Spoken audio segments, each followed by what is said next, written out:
الرحمن والصلاة والسلام علی سید الانبیاء والمرسلین وعلی آلہ الطاہرین الطیبین واصحابہ اجمعین۔ حمد و صلاۃ کے بعد عزت و احترام کے لائق سامعین محترم، جب اہل محشر اپنے تمام حساب و کتاب سے فارغ ہو جائیں گے اور جنت ان کے سامنے ہوگی اور جنت والوں کی مسرت و شادمانی جو ہوگی وہ عروج پر ہوگی، تو قرآن مجید میں اللہ رب العزت کا ارشاد ہے کہ وقفوہم انہم مسئولون، ان کو روکو،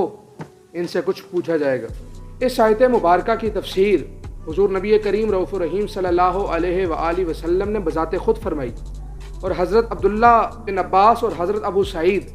آپ فرماتے ہیں کہ رسول کریم رؤوف الرحیم صلی اللہ علیہ وآلہ وسلم آپ فرماتے ہیں یسألون عن الاقرار بولایت علی بن ابی طالب، مولا مشکل کشا کی ولایت کے اقرار سے متعلق سوال کیے جائیں گے۔ مطلب یہ ہے کہ کیا تم علی کی ولایت کا اقرار کرتے تھے، یعنی مولا مشکل کشا کو ولی مانتے تھے؟ مولا مشکل کشا کے ذکر کو روکنے والے، آپ کے نعرے کو روکنے والے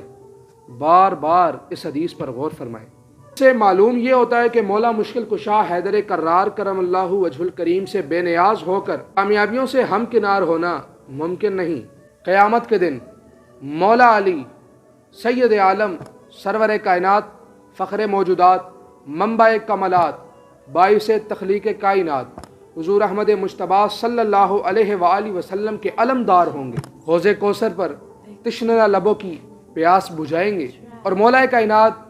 شیر خدا حیدر کرار کلم اللہ وجہ الکریم قیامت والے دن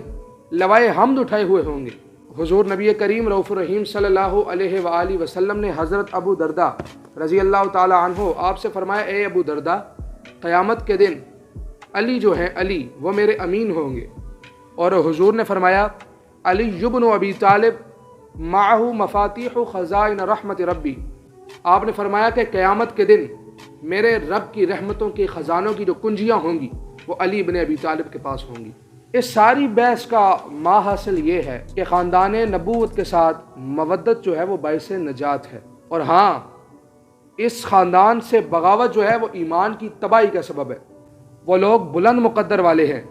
کہ جو خاندان رسول سے عقیدت و محبت کرتے ہیں۔ حضرت ابو ذر غفاری رضی اللہ تعالی عنہ آپ سے مرفوع روایت ہے کہ اللہ رب العزت عرش سے بلا کیف و زوال اطلاع فرماتا ہے،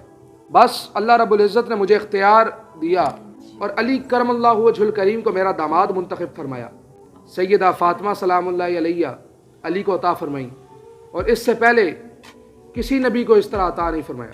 وآت الحسن والحسین ولم یؤت احدا مثلھا، مجھے حسن و حسین عطا فرمائے اور ان دونوں کی مثل کسی کو نہیں عطا فرمائی، اور مجھے میری طرح کا داماد مجھے دیا، اور مجھے حوض کوثر بھی آپ نے عطا فرمایا، اور اس کی طرف جنت اور دوزخ کے حصے بنائے، اور یہ فرشتوں کو عطا نہیں فرمایا،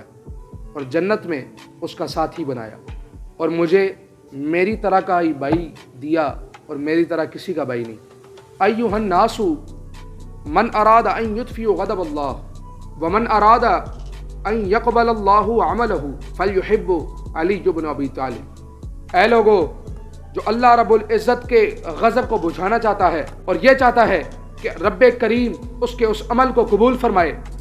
تو وہ مولا مشکل کشا حیدر کرار کرم اللہ وجہ الکریم سے محبت کر لے۔ آگے فرمایا فإن حبہ یزید الایمان